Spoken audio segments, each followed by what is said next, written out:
O tema dessa festividade, livro do profeta, primeiro livro do profeta Samuel, capítulo de número 17, localiza o versículo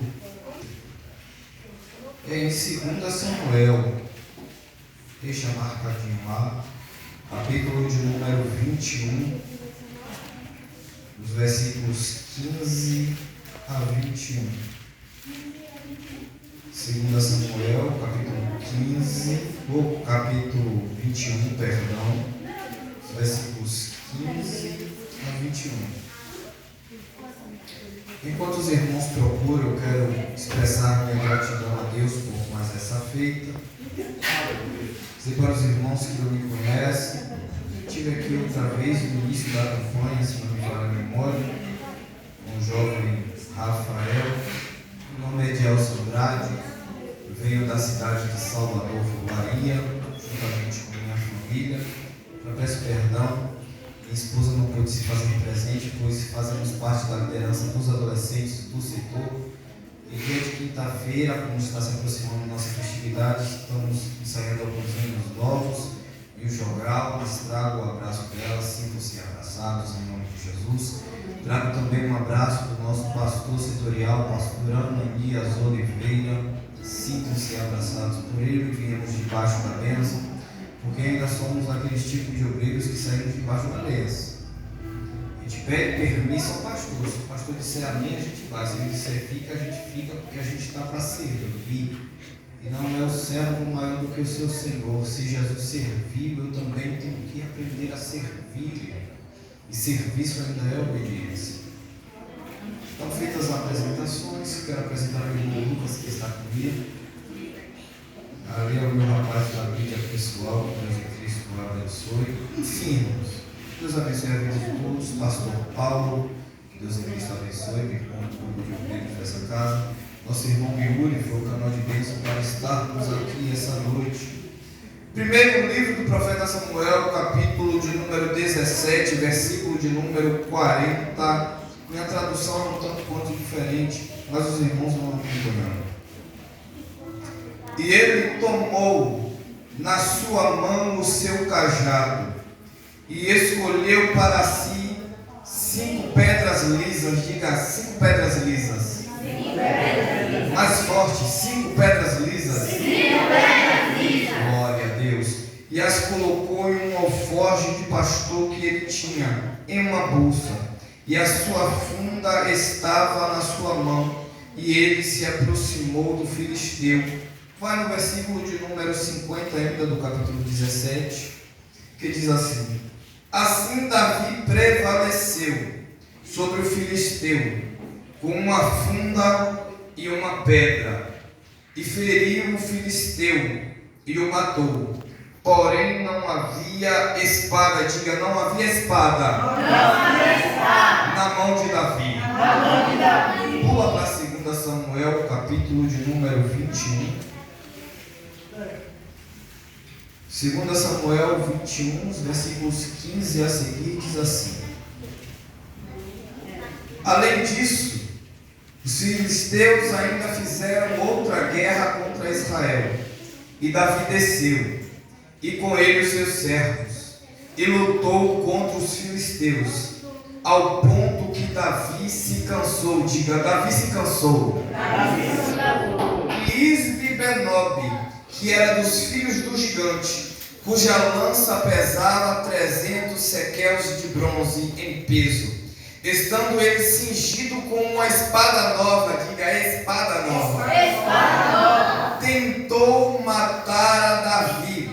Porém, Abissai, filho de Zeruia, socorreu-o e feriu o filisteu e o matou. Então os homens de Davi juraram a ele, dizendo: Tu não sairás mais conosco à batalha, para que não extingas a luz de Israel.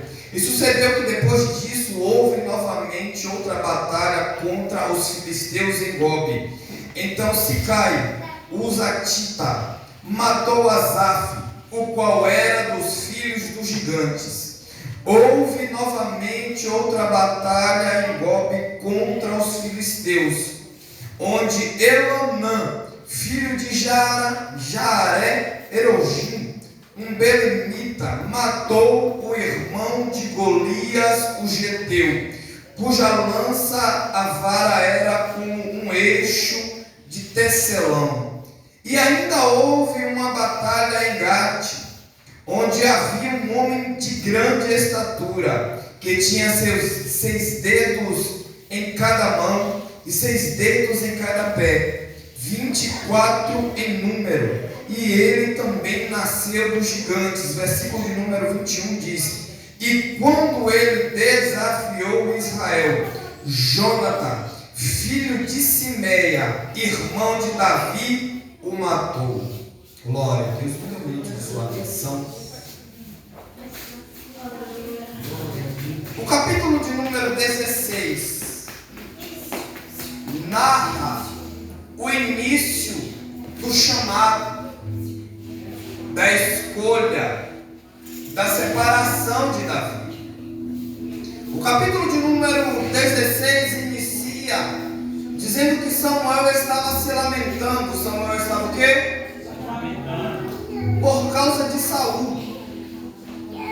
Ao ponto de Deus falar com ele: até quando terás dó de Saul? Enche o teu vaso. Enche o quê? De azeite e vem. Agora, redobre sua atenção. Samuel era profeta, sim ou não? Sim. Samuel também era juiz e sacerdote, sim ou não? Porém, como sendo profeta, juiz e sacerdote, ele estava com seu vaso vazio. É porque às vezes a gente perde nosso tempo se preocupando com quem não quer obedecer à voz de Deus e acaba esquecendo de encher o nosso vaso. E talvez você veio do caminho de casa até aqui se sentindo vazio, dizendo: Senhor, meu vaso está vazio, eu queria ficar em casa, Senhor. Tu sabe que o meu dia foi corrido, eu já estou sentindo graça. E não queria, não tenho força, porque eu me sinto fraco, Senhor. E talvez você chegou aqui com o seu vaso vazio, mas a ordem de Deus é: Samuel, enche o teu vaso de azeite. Porque Deus tem um projeto para alguém, só que Ele só irá nos enviar se estivermos com o nosso vaso. E como eu posso encher o meu vaso, pregador? Convido o Espírito Santo essa noite dizendo: Senhor, eu estou fraco, mas começa a me encher, começa a fazer barulho que o inferno não gosta, que o azeite da glória começa a ser derramado. E eu tenho certeza de uma coisa: que nós não sairemos daqui da mesma maneira que entramos. Podemos ter chegado aqui vazios, fracos e cansados, porém nós vamos sair daqui glorificados pela força que emana do trono de Deus. Só quem recebe essa palavra. E é interessante que Deus chama ele: enche o teu vaso de azeite e vem. Tem duas conotações, irmão. A primeira: vem porque, na mesma medida que você vai descendo para a casa de Jessé, eu estou caminhando contigo, Samuel. A segunda hipótese é: enche o teu vaso de azeite e vem, porque, na mesma medida que Deus está descendo com Samuel, ele já estava dentro da casa de Jessé, observando Davi. Porque é aonde ninguém vê que ele nos observa. É aonde ninguém nos dá valor que ele está de olho. Eu não sei quanto tempo faz, Jesus, que graça é essa? Que você nota que não é notado no seu seio familiar, mas Deus está dizendo essa noite: eu estou te observando na onde você anda, com quem você dorme, com quem você levanta. Eu estou te observando. E é interessante que no livro do Novo Testamento a Bíblia fala sobre um paralítico que estava no tanque de Betesda, o qual jazia ali há mais de 30 anos. E é interessante que de mais de 30 anos sem comer. Então alguém levava comida para aquele homem, mas não conseguia levantar aquele homem do seu estado. A Bíblia diz que Jesus vai até o tanque e diz: e sabendo Jesus que este jazia ali há mais de 30 anos, se dirige até ele e diz: queres ficar são? Eu não sei quanto tempo faz que você se sente caído, Jesus, que se sente parado, estagnado. Uma coisa eu tenho para te dizer: Jesus sabe do seu estado faz muito tempo, e eu gosto quando Jesus sabe por quê? Ele não opera no meu tempo, ele não opera no tempo do pastor, ele opera no tempo dele, do jeito dele, da forma dele, onde quer, quando quer, com quem quer.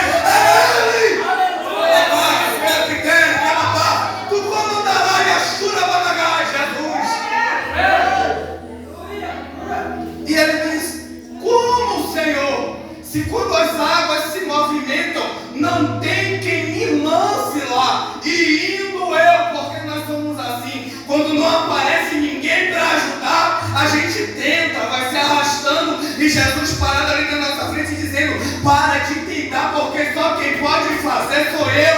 Para de tentar, na força do braço não vai. Só quem pode resolver a sua causa, transformar a sua vida é um Jesus Cristo de Nazaré. Jesus vai e lança a palavra de vitória para aquele homem e diz: levanta, pega a tua cama e anda. E no mesmo instante, o homem se levanta, pega a cama e começa a caminhar. Não sai do texto não, vou voltar. Isso aqui é Jesus. Está entendendo, Espírito Santo? Aleluia! Para que levar a cama, irmão Adielson? Sabe por quê? No outro dia, acredito eu, conjectura minha, pastor, que quando aquele homem levantou, que se espreguiçou, dizendo: vou dar um rolê em Jerusalém. Quando ele se levanta, que ele olha para a saída do quarto, qual é a primeira coisa que ele enxerga? A cama. É necessário carregar na nossa cama, sabe para quê, irmãos? Para nos lembrarmos de onde ele nos tirou. Não é para ficar a cama lá na frente do tanque, não. Você tem que carregar para dizer: eu reconheço Jesus todos os dias, todas as noites, ser grato a Deus de onde ele te tirou e me tirou. Ao ponto que o salmista ele diz: tirou-me de um encharco de lodo, firmou os meus pés sobre uma rocha. Quem é a rocha? É o próprio Jesus Cristo. Glória a Deus. Então para de ficar sentindo dó de você mesmo e começa a se lembrar dos benefícios que o Senhor tem feito. Porque só estamos aqui não é porque o nosso cabelo é liso e o meu não é. Não é porque a lataria é muito bonita, não. Isso é bondade e misericórdia de Deus. Tem muita gente que dormiu de noite e não acordou, sabe por quê? Porque Deus nos deu uma oportunidade para estar nessa quinta-feira levantando nossas mãos e dizendo: só tenho a agradecer.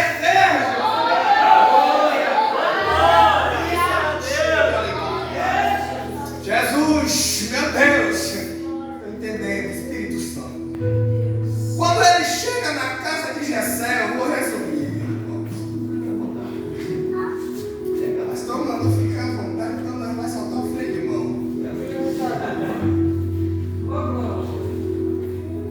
Jessé apresenta o seu primeiro filho. Apresenta o quê? Tinha porte, já vivia dentro do reino, já andava com o rei, tinha postura de soldado. Quando Samuel olha e diz: é esse o que o Senhor escolheu, porque tem estatura, tem porte físico, já anda com o rei, já guerreia as batalhas, já conhece o palácio, já é íntimo dos empregados. Porém Deus olha para Samuel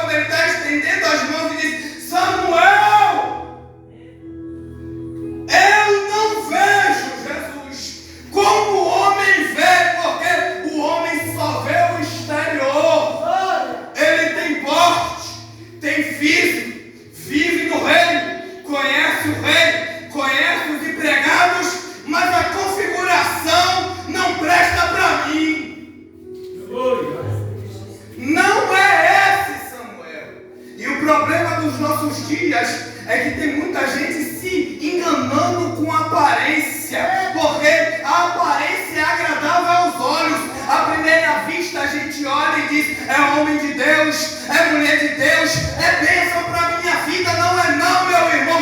Cuidado, o joelho ainda é aquele que chama resposta de Deus para a vida do crente.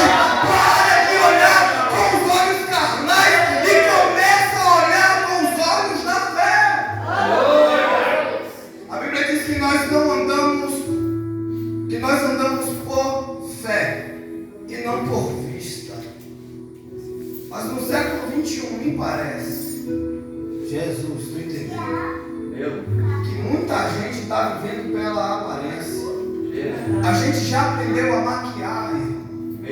A gente chega aqui, parece que está tudo bem, não está. Jesus, estou entendendo, Espírito Santo. A aliança está trincada. Chega aqui dizendo que está com intimidade com Deus, mas Ele está dizendo esta noite: eu te conheço. Porque homem e mulher de Deus se conhecem dentro de casa. Dentro de casa, irmão, dentro de casa. Ali prova na Bíblia. O negócio é com Bíblia, irmão. Pega Bíblia. Livro de Segundas Reis, a Bíblia diz que o profeta estava se locomovendo de uma cidade para outra, até que uma mulher rica o vê e o constrange a comer pão. Ele está comendo pão todas as vezes que passava por ali, a mulher observando, ao ponto de um dia a mulher olhar para o marido e dizer: tenho observado que este homem é um santo homem de Deus, porque homem e mulher de Deus se conhecem observando. Não é pelo valor do seu terno, não é pelo valor do seu sapato, Jesus. Não é pelo carro que ele possui, os bens que ele adquiriu, por graça e misericórdia de Deus. Homem e mulher de Deus ainda é conhecido pela graça que é derramada na vida. Ao abrir a boca, você olha e diz: este tem Jesus. Ele não fala da vida dos outros, ele fala das coisas do céu. Jesus. Jesus passa todos os filhos. Aí Samuel fica atribulado. Por quê? Porque Deus mandou, sim ou não?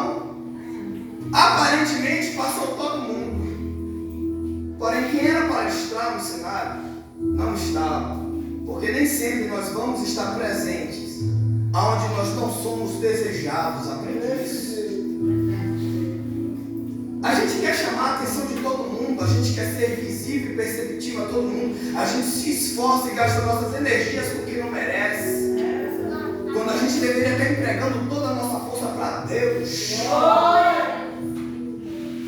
Glória! Sabe por que Davi não ligava de ficar em casa e ficava cuidando das ovelhas? É porque animal tem sentimento. Quem tem cachorro aqui sabe disso. Eu tenho 2 cadelas em casa, é um terror. Às vezes pego um sapato meu, só o sangue de Jesus. Eu reclamo, ela sai, vai pro canto, mas daqui a pouco ela vem a mão no rabo e ela sente quando eu chego chateado, fica brincando e não para, porque o animal tem sentimento. Deus é um ser inteligente, Deus não cria nada burro, irmão. Até Satanás, por incrível que pareça, é astuto. Porque o nosso Deus é um ser inteligente. Então os animais tinham mais chamego a Davi do que a própria família. Sabe por quê? Capítulo 16, a Bíblia diz que Samuel chamou Jessé para sacrificar pelos seus filhos. Jessé chamou todo mundo? Não. Aparentemente estava todo mundo lá, mas faltava um. Sabe por quê? Não era desejado no seio familiar. Mas graças a Deus que ele aprendeu desde cedo que obedecer é melhor que sacrificar. Glória! Glória a Deus! Quando Jessé passa todos os filhos, Samuel olha para ele e diz: acabaram-se os mancebos? Ele diz: não, resta um, o menor.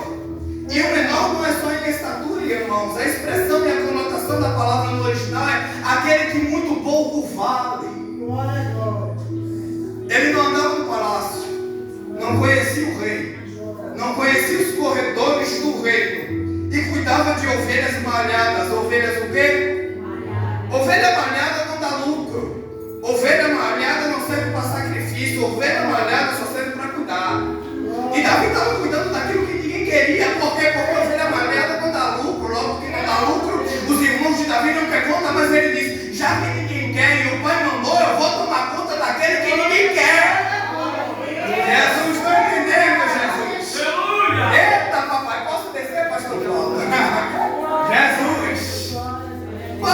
tem gente que tem um olhar mais cauteloso. Olha assim e diz, esse jovem não vai prestar para nada. Isso aí só dá trabalho. Mas ainda tem Davi de Deus dizendo, eu estou vendo que é a ovelha malhada, o pai mandou cuidar, e eu vou ter cuidado, porque o rebanho tem dono.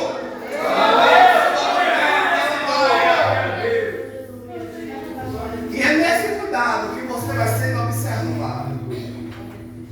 É nesse ínterim que Samuel vai e unge Davi. Quando ele unge, a Bíblia diz que o Espírito se apodera de Davi. Davi volta para os campos, ele não entra no reino, porque existe um processo, existe o quê?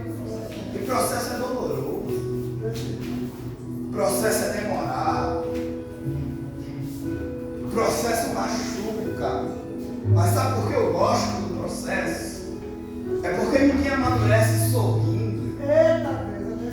O processo é para nos amadurecer, é para nos fortalecer, é para nos fazer crescer em graça, em gratidão, em reconhecimento daquele que controla tudo e todos. E talvez você está vivendo no estágio do processo que está dizendo, mas Deus já me escolheu, me separou, me ungiu e me capacitou, mas eu continuo anônimo. É porque no anonimato é que Ele está lhe preparando para coisas maiores. Espere o tempo de Deus, porque a sua hora vai chegar, mas esse é o processo. Vivemos numa geração onde tudo é errado. A gente entra nas redes sociais e são chutes de 1 minuto. Você vai para o Instagram e é 1 minuto e meio. É muita informação em pouco tempo. A geração do chat GPT, onde você coloca lá uma pergunta e o texto é digitado por inteligência artificial, ele dá todas as respostas. Estamos vivendo o tempo da geração que quer tudo rápido. Estamos gritando aqui, Deus me enche com o teu poder, queremos rápido, mas existe um processo. Glória a Deus! Não dá nada de mão beijada para ninguém. Então vai respeitando as etapas da sua vida, mesmo que Ele tenha me escolhido, me separado, me ungido. Espere a sua hora, porque não vai chegar. Já diz Eclesiastes, há um tempo determinado para todas as coisas debaixo do sol. Davi vive anônimo. E a Bíblia não fala o espaço de tempo entre a unção e a guerra. Uma coisa é certa, um dia a guerra estoura. Jessé chama Davi e diz, Davi, seus irmãos estão no campo de batalhas há muitos dias.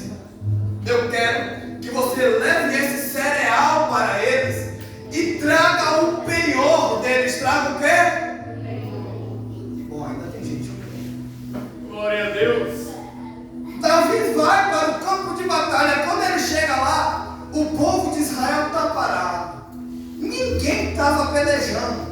Não teve baixa no alistamento dos soldados. O rei está sentado na sua tenda. Do outro lado, um gigante para eles, não para Davi, se levantando e insultando o Deus de Israel. E sabe o que me chama a atenção aqui? É que eles sabiam a estatura, o tamanho dele, o seu porte, o peso da sua armadura, da sua espada, da sua lança e do seu escudo. E mesmo carregando o nome de Deus, sendo o povo de Deus, eles não enfrentaram o inimigo. Vivemos dias em que, no meio da nossa geração, tem muita gente que conhece o peso do inimigo, a altura do inimigo, as armas do inimigo, tem o nome de Deus, diz que é povo de Deus, mas não consegue ir para a peleja, sabe por quê? Tem medo do inimigo, esquecendo-se que é maior aquele que está conosco do que aquele que estão com eles. Aí chega o ungido Davi. Quando vê aquilo, ele foi entregar os cereais e levar o penhor. Levar o quê? O penhor, irmãos, era como um pai queria ter notícia de um filho que estava no campo de batalha. E o filho mais novo tinha que ir receber as suas notícias, e o penhor era uma mecha de cabelo dos seus filhos. Quando era levada para casa essa mecha de cabelo, automaticamente ao pai ver a mecha de cabelo, entendia que estava tudo. Só que eu fico imaginando Davi voltando do campo de batalha e Jessé perguntando: e aí, vai tudo bem? Vai tudo bem. Como está o rei? Está muito bem. Como vai os seus irmãos? Todo mundo bem. E cadê o penhor? Não trouxe mecha de cabelo de ninguém, pai. E como é que você sabe que eles estão bem? É muito simples, pai. Eu não trouxe mecha de cabelo. Eu não sei se vai servir, pai. Mas serve a cabeça do inimigo. Porque tem gente que fica esperando notícia de um jeito, mas quando a gente vai em nome do Senhor dos Exércitos, a gente volta com vitória.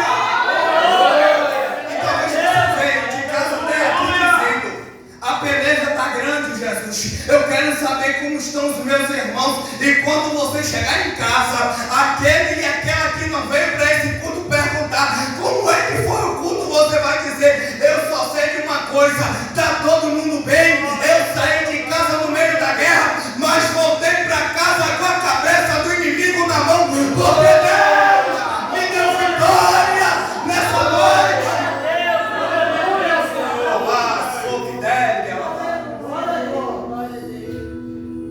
Quando Davi vê aquilo, ele toma a afronta para si.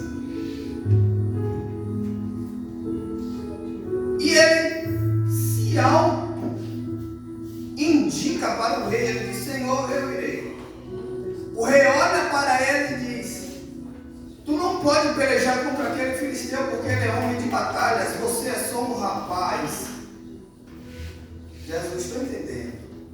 Porque tem muita gente que olha para os jovens e diz: o inimigo tem experiência, vocês são só jovens.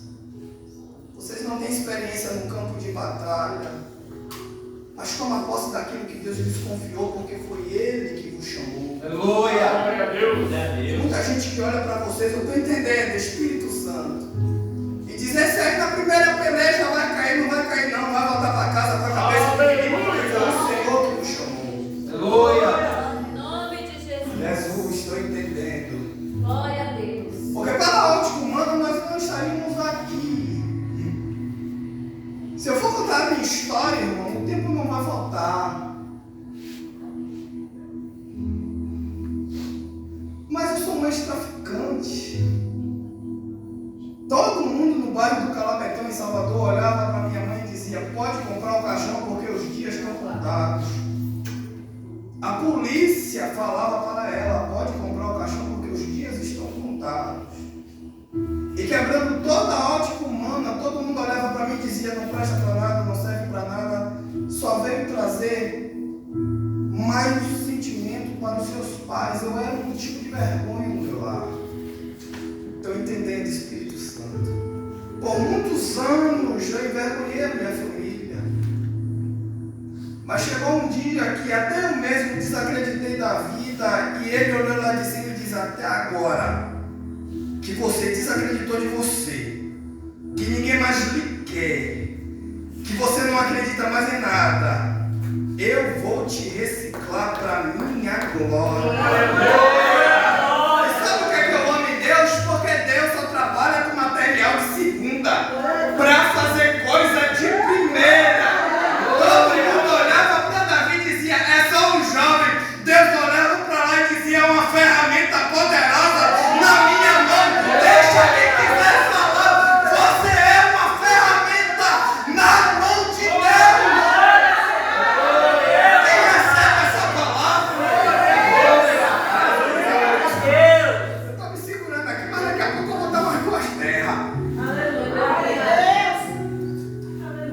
Saul vai e empresta suas armaduras a Davi. Davi até vestiu, mas não sentiu confiança. Sabe por quê? Não dependa das experiências e das armas de ninguém, porque o Senhor lhe dará estratégia para trabalhar com aquilo que Ele já lhe deu.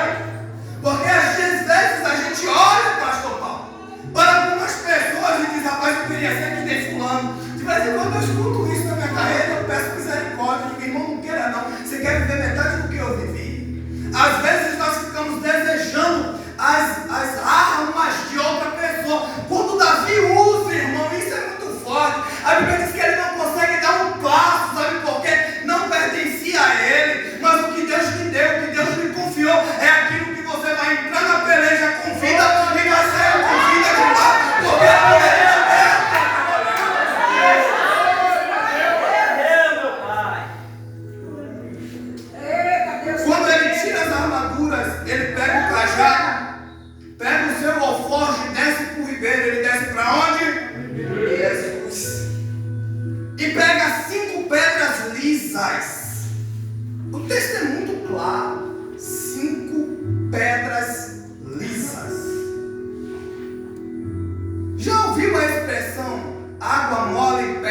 cura, tanto bate até que cura.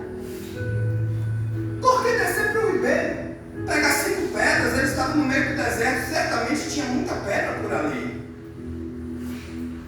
Nada por acaso na nossa vida. Davi desce para o ribeiro. E a mensagem de Deus é: as armas fui eu que preparei com o tempo para você usar no momento oportuno. As armas para vencermos essa guerra foi preparado, ó irmão, faz tempo. De que forma, pregador? Alguém já foi num rio com muita pedra, num ribeiro? Já percebeu que em período de chuva, quando a água desce acabando com tudo, sai uma pedra ralando na outra? Você olha, às vezes tem uma pedra que não está mais no mesmo local, ela já está lá na frente. Pode marcar uma pedra com um cordão, com alguma coisa que você vai ver. Irmão, a pedra foi ralando uma na outra faz tempo. Era a água do Espírito Santo batendo nas pedras e trabalhando as armas para dizer: vai chegar o momento, Davi. Fica aí no pasto, vai cuidando das ovelhas, porque as armas que eu vou lhe dar para vencer esse gigante vão fazendo é agora. E quando a pedra ficou pronta, chegou o momento. Glória!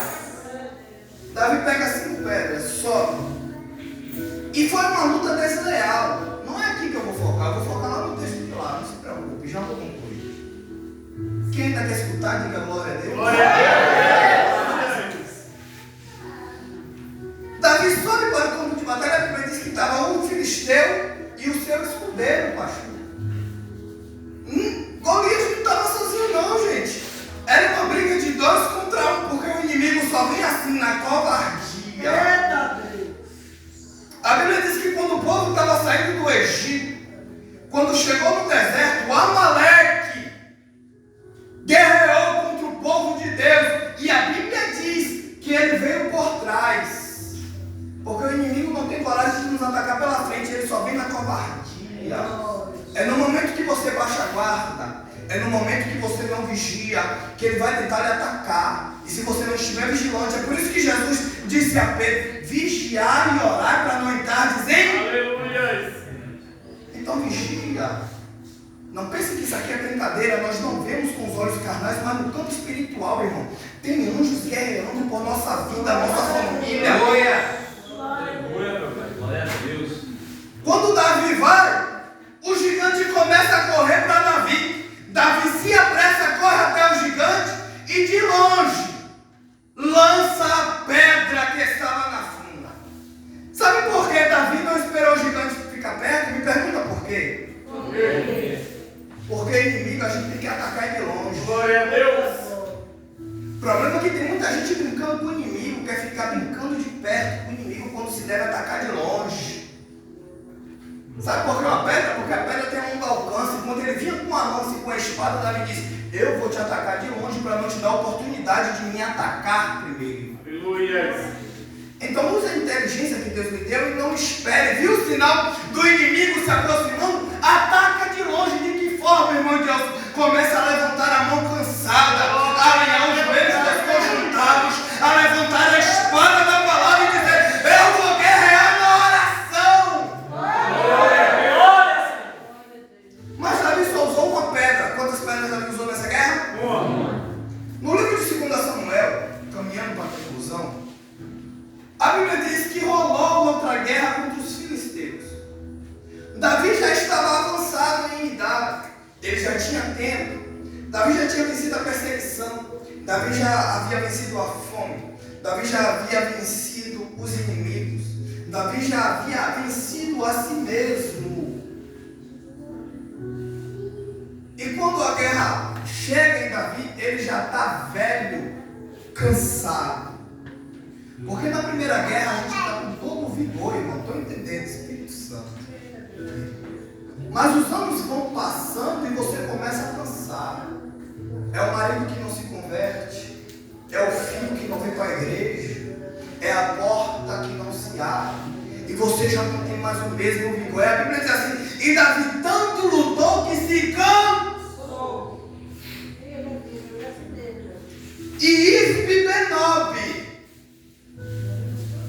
um dos gigantes, que tinha uma espada nova, ele tinha o quê?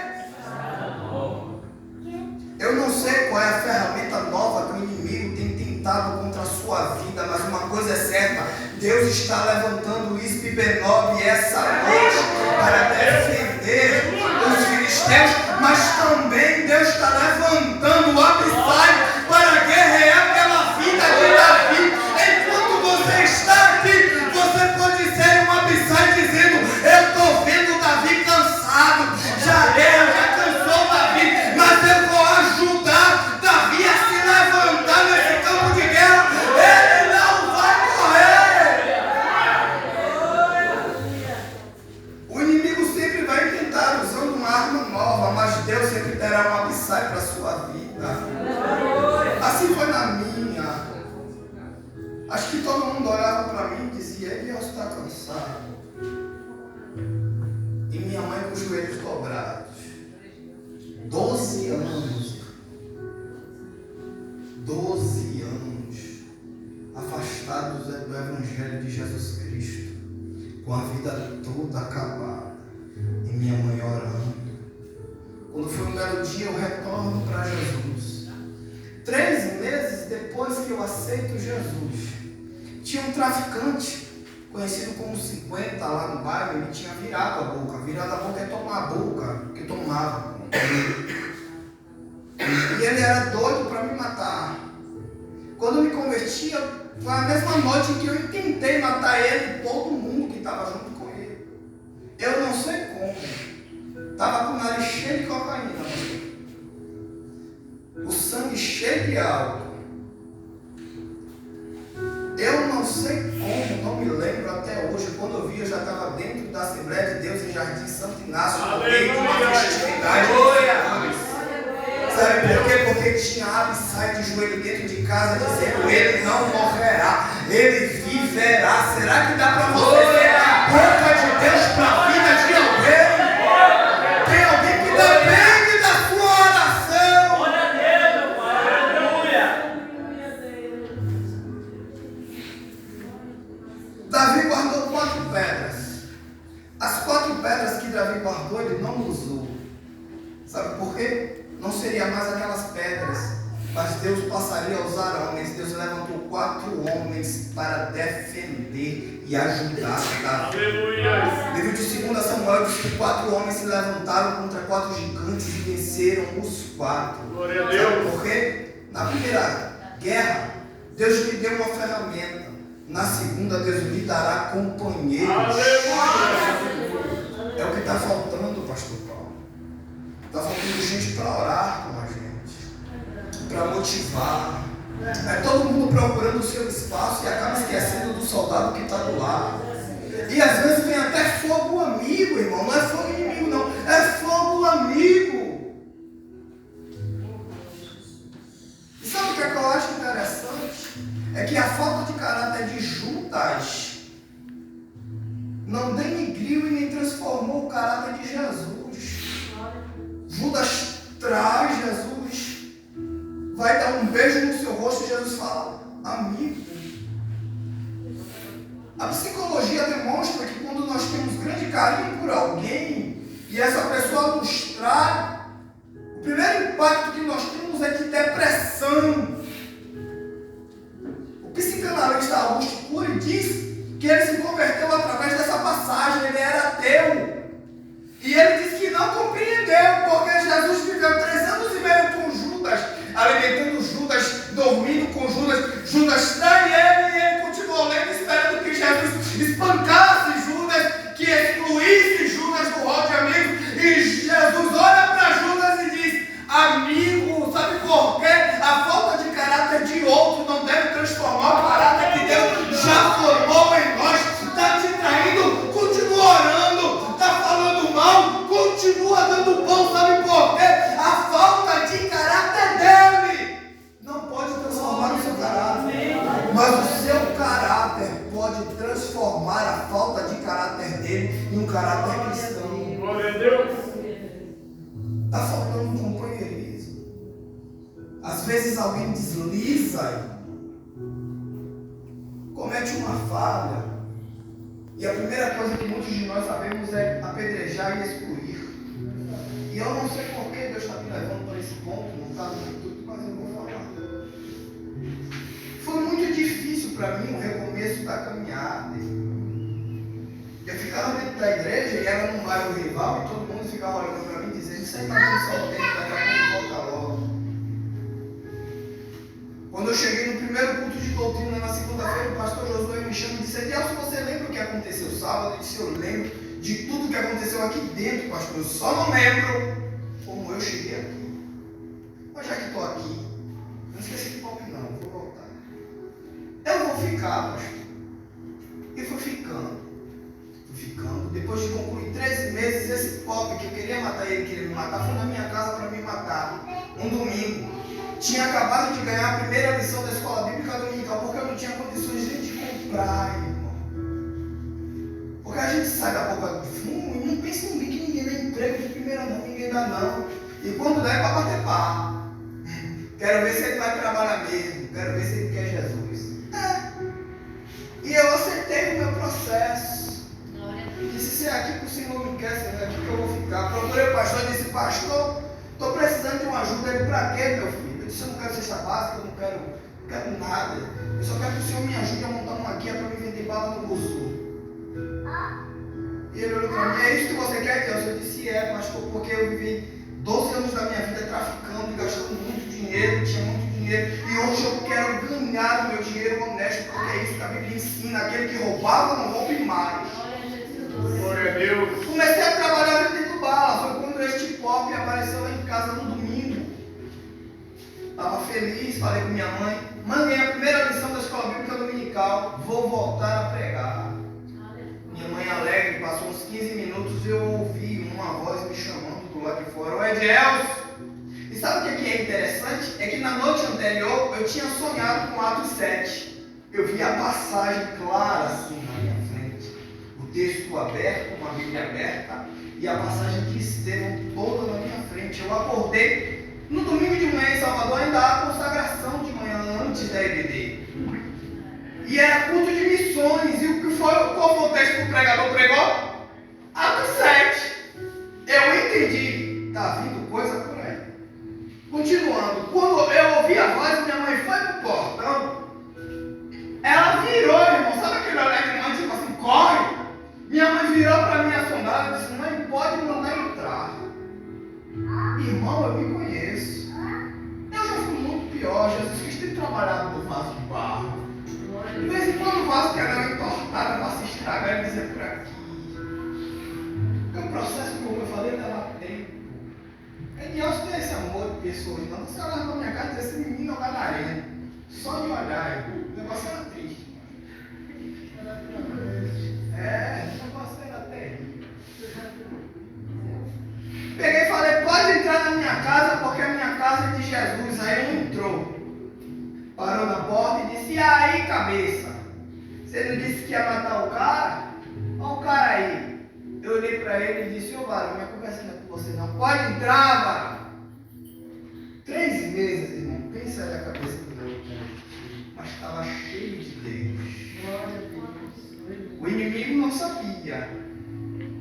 Pensou que eu ia tremer na base. Mas eu já tinha começado a jejuar e a orar até pela vida dele mesmo. Glória a Deus. Ele continuou do lado de fora dizendo: minha conversa com você é aqui fora. Os vizinhos tudo saiu só esperando a bagaceira acontecer. Aí foi quando eu falei a terceira vez: pode entrar na minha casa em nome de Jesus. Quando eu falei em nome de Jesus, ele entrou. Eu entendi que a guerra não era normal, era espiritual, porque só os espíritos se submetem com tanta rapidez ao nome de Jesus. Ele parou mais ou menos a 1 metro e meio de mim, colocou a mão na cintura e disse: e aí? Você não disse que ia me matar? Olha eu aqui. Eu bati no peito e disse: varão, eu não quero mais saber disso não, a minha vida é de Jesus. Olha para o lado, minha mãe já estava chorando desesperada. Aí ele pegou, mostrou o cabo da arma e disse: e aí, rapaz, você não disse que ia me matar? Olha eu aqui. Aí o Espírito Santo, nosso amigo, bradou dentro de mim e disse: ele veio me matar. Ô irmão, eu olhei para porque era o olho dele. Isso não é baratinho não, leva qualquer um lá na rua. É só querer, a gente paga a passagem para lá em Salvador. Você vê que não é baratinho não. Eu quero chegar no céu, eu não vivo com engano na minha boca não. É só chegar, não precisa nem junto comigo. comigo. Chega lá no calabretão, quem era Elielson? Todo mundo pode dizer. Vai dizer quem era e quem é. Quando ele pegou e mostrou a arma, que ele falou a segunda vez que o Espírito Santo bradou no meu coração dizendo que ele ia me matar, eu olhei na bugueira do olho dele e disse: varão, a minha vida é de Jesus. Já defini a arma. Não quero mais saber dessa vida. Cansei de guerra. E lhe digo mais: se você veio me matar, pode me matar, rapaz. Minha mãe caiu de joelho no chão, agarrando a minha perna. Não, meu filho, não, meu filho. Imagina a cabeça daquela mulher, pastor, com 12 anos orando, vendo o filho mandando matar. Irmão, a paz que excede todo entendimento não tira a paz que há dentro de mim. Aleluia. De forma que até hoje eu não tenho mais medo da morte. Como eu era traficante, eu tinha um medo de morrer tempo. Mas é mesmo de promessa a Deus, é sério. Deus, se o Senhor me livrar daqui, eu volto para a igreja. Então, nunca fui. Hoje eu sei que Jesus Cristo venceu a morte. Eu não temo mais o inimigo, porque eu sei que o meu final de linha não é aqui, é lá na glória.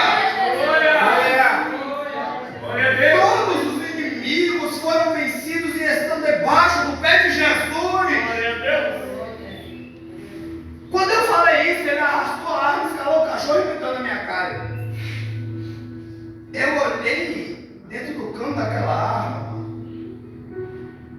e disse: varão, se você veio, pode atirar. Minha mãe abraçou a minha perna e, irmão, eu senti uma paz. Eu peguei no ombro de minha mãe e disse: mãe, não se preocupa não, que não vai acontecer nada não. Meti o dedo na cara dele e disse: pode atirar. Ele olhando para mim: pode atirar, e se mordendo. Eu olhei e disse: pode, varão.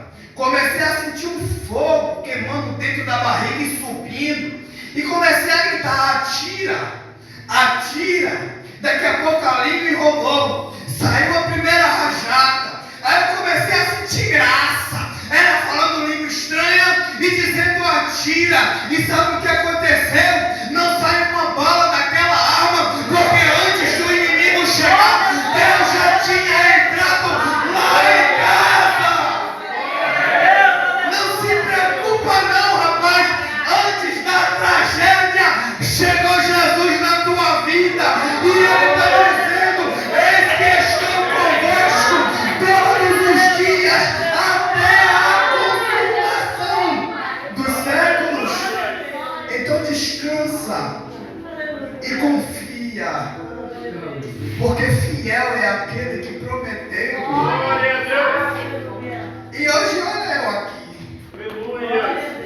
Se para mim que não valia nada, irmão, Ele derramou graça e misericórdia. E disse: você não vai parar. Imagina você. Então para de se preocupar com o que o inimigo acha a seu respeito e comece a se interessar no que Deus tem achado a seu respeito. Sabe por quê? Eu sei que o meu Redentor vive e que por fim se levantará. A sua hora vai chegar.